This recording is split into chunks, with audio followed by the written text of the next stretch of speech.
Wall Street Memes Casino, I'm fine. and Sportsbook. Oscar Bevis for IFL TV, my good friend Izzy Asif. You must be knackered, mate. Yeah, I was looking for some water, but I can't find it. It's all right. You tired? Show at the weekend? Busy time? Busy few weeks, tired. Just want a few days to relax now, rest up and recuperate and go again for another announcement this week. Well, look, let's talk about Danny Quartermain first. IBF European champion, inside the distance. You must be licking your lips right now. Yeah, listen, I'm glad that we delivered what we said. You know, when you sign a fighter and you tell them, oh, we're going to get you a title fight, they're probably thinking, oh, a promotion outfit, are they really going to be able to deliver that? But yeah, we delivered it straight away on his first fight in his home ground, home turf. Did over 500 tickets, new champion, IBF ranking, top 10 in the country, I think he is now as well. So, yeah, it's a big future for him. You know, it's crazy how one fight turn your life around as a fighter. You know, you need that bit of luck, one or two wins, couple of belts. Soon you got a ranking in a good, decent governing body, and then you're close to a few fights with, you know, real big paydays. Yeah, I mean, super feather's a hot division as well, so there's not going to be limited opportunities. Yeah, absolutely. Look, he's got this belt, so there'll be people calling him out because obviously he's got a ranking with this. They've got a bit of a prestige kind of position now. He's got a promotion outfit that's signed who's going to back him. So like he's in a driving position now. We can start looking for voluntary defences and see what opportunities come, because you don't know, you want to navigate a fight in a certain way, but you don't know what's going to come along, and especially with super feather, like I said, there's loads of opportunities. But like, he's just going to enjoy this now, and then we'll look to where to go next in his career. But I reckon there'll be some defence from his title being announced soon, and all. We'll be looking for that as soon as we get a little chance and jump on that. Yeah, Niall Berry. I saw you say on socials that he would have learned more from that 8-rounder than his previous 3 or 4 fights, which a fighter needs at that stage. Yeah, absolutely. Listen, he's ranked number 8 in the country, and I've looked at that top 8, and you know I know he'd be fancy, he'd be jumping on there, but obviously as a promoter, I've got to hold it back. He had a tough fight, a really tough fight, tough in the sense where a tough learning fight.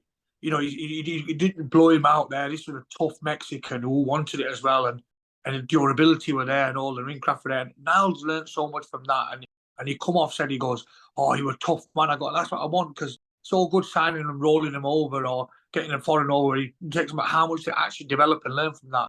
He'll learn from that. I learn a lot from that. But he's another one. You know, the exciting thing about Niall Berry and Danny Quartermain, because they're on that record of about 9 or 10 fights, undefeated, a few knockouts. I can start looking for them 10 rounders and them European titles or an English title or something along them lines. And that's the kind of nice bit of boxing I want to be, where we can navigate the career. Sometimes when you're building them from complete zero, you know, you've got to build them. And then that's the process as well, which I accept, which we've done. But it's just nice that as a promoter, I'm in a position where I can start looking at who's top 10 in the country. I can start looking who's a British champion, who's the English champion, where can we push our man there? And that's the kind of position I am with Niall Berry and Danny Quartermain now. Yeah, I mean, Niall is a confident kid, but he said he's not too keen on the call outside of things. He said he even felt a bit awkward when he mentioned the English title and Zahid Hussein, but he mentioned it. So I guess it's something that you're going to be looking at.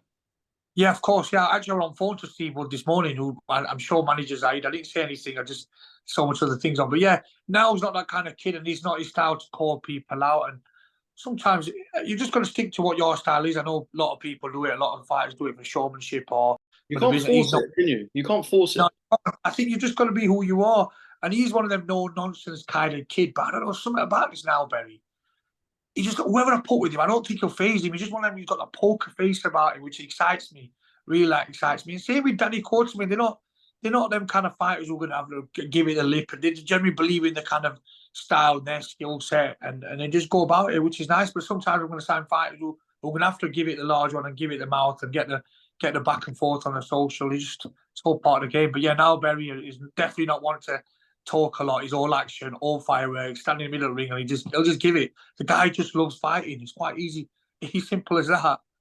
Yeah, I know it's going to be exciting, kind of this process with Niall. Some other good wins for some talent on the show, but I just want to cover Roa Hudson. So a defeat on debut. She's not the first. She won't be the last.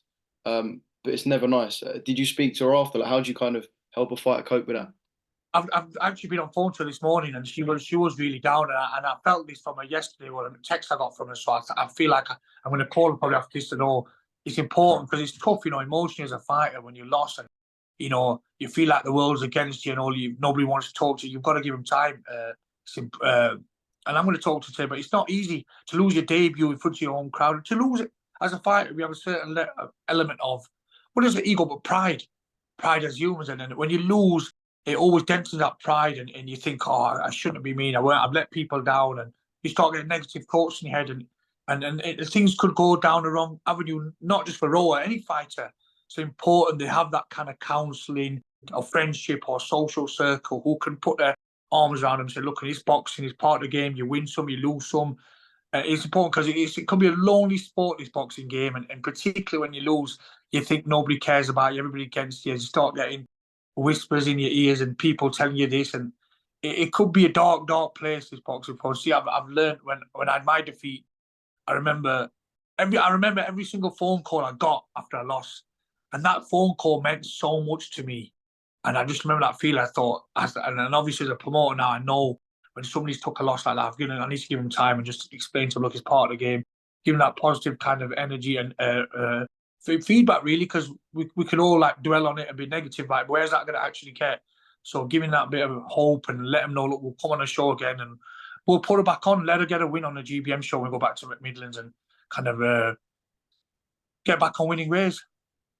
Yeah, well, like I said, she won't be the last, and she's not the first. Yeah, the whole show. I know you're a perfectionist, so if we're talking about the whole show, so we count in the fights, the production, the atmosphere. Out of 10, how was GBM Coventry? Where does it rate on the scale? Boxing ability, boxing shows wise, like the matches and like we had a draw, we had a home fight lose, we had very close fights for our debuts. They didn't even get easy fights. We had a title fight that were tough. We had a Mexican fight with Now Berry that were tough. We had one early stoppage. Boxing, probably one of the best boxing shows we put on as a start. Production wise, see, you know what it is, Oscar? They think I'm hard work at my team. I wouldn't say I'm never not happy. I'm happy, but I'm never fully content. I want to get better. I want to be the best. And I said this in an interview, and I probably landed myself in it, Oscar. It probably cost me a few quid. I've had 2 titles on. So I've had an IBF title, I've had an English title, I've had a WA Continental, I've had a European title already within 2 years. You know what's coming next, don't you, Oscar? I know, yeah. Well, I know what you're a world title, and that now, and as much as I enjoyed that, and I don't want to get carried away, and I enjoyed it, but like I want a bit more now as a promoter. I'm thinking, right, let's improve that. So yeah, it was good. It was brilliant. Out of 10, I'd give it a probably 6, 6.5, something like that. But so there's obviously a lot of room for improvements in my eyes. On the Outlook, people say, what a show. I've had phone calls from Birmingham. John Pegbourne phoned me yesterday. I've said all the Birmingham lads want to be back on. I'm getting a lot of interest to say let's get back on, which is nice. But I'm quite critical like that, and I get the sledge. We call it the sledgehammer effect. So we just get the sledgehammer and everything that we think we can improve, we chop it down. We can get that better, and that's why I think we develop so much, and that's why we keep progressing. But yeah, we're gonna fight wise. Listen, I don't want to get carried away, and I don't want to start telling you, Oscar. If I tell you on IFL TV, I'm going to deliver a world title, I'm going to have to deliver one. So yeah, you haven't got a choice now. That's the problem. You don't have a choice. All right, I'm going to put it out there. 2024, GBM is going to put a world title on. We're going to have a world title under our banner this year. And that's putting myself on pressure. But I have started the manifestation stage of it. And it all starts with a thought and a vision. And I've started that already. So don't be surprised if I phone you up or you get a WhatsApp message saying, Oscar, it's on. We've got a WBC or a WBA or an IBF world title. I do like green. Green's one of my favourite colours. So I think I put a green suit on and all. I don't know if you've seen it, Oscar. Just a little hint. Maurizio Suleiman. Green's my favourite colour. Yeah. So let's see what happens. Though. Look, who knows? We've got another show being announced this week. So got to get that announced. We've got another show. We've got a show every month. So we're probably going to go April, May, June and July. So we've got another 4 shows in the next 4 months. So yeah, busy times ahead. Yeah. No rest for the wicked, is what they say. What's that, sorry? No rest for the wicked, right? No, I don't know about wicked, but still get no rest.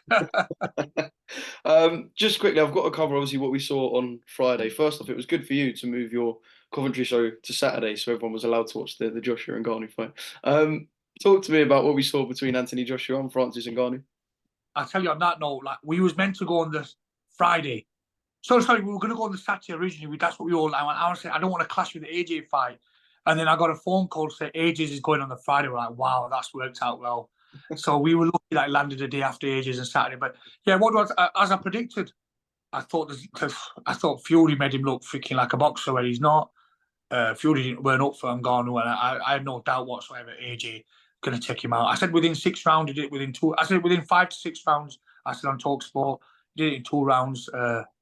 Listen, AJ's. I think we might end up seeing the best of AJ. You know, the AJ that fought Klitschko, the AJ that had the explosive knockouts. I think we just feel like he's got that back, and he knows this is his last chance to learn. And I reckon we'll see. But listen, there's levels to it. It's all styles make fights.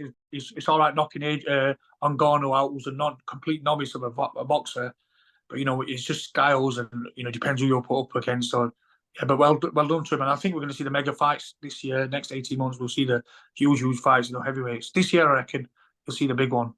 Yeah. How do you think Tyson's feeling? Because he couldn't have heaped any more misery on Tyson's performance with Joshua with that. But there was a time where Tyson would have been an 80-20, 70-30 swing when you talk about that fight. Potentially now we're looking at it as a bang 50-50. Some are saying AJ is the favorite. So how's Tyson feeling right now, do you think? Yeah, well, Tyson's thinking, well, there's more money in the pot because let's be honest, AJ's always had big stock and a big name, but he went on a bit of a decline when he had the Usyk losses and had a bit of stuff outside the ring. This is enhanced his stock even more, or not enhanced it because he's always a big name, but brought it back up there. So really, as much as Fury might be thinking he's done a better number than me, the fact is when they do fight, they're going to earn a lot more money because the more money in the pot, if it's a 50-50 split, they both earn more. So I don't think he'll be that disappointed, but he's got a big fight against Usyk, and then I believe it will genuinely happen. I genuinely believe we could see at back end of this year.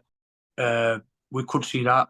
They better hurry up before the Saudis run out of money. But actually, there's no chance of that, is there? Wall Street Memes Casino I'm fine. and Sportsbook.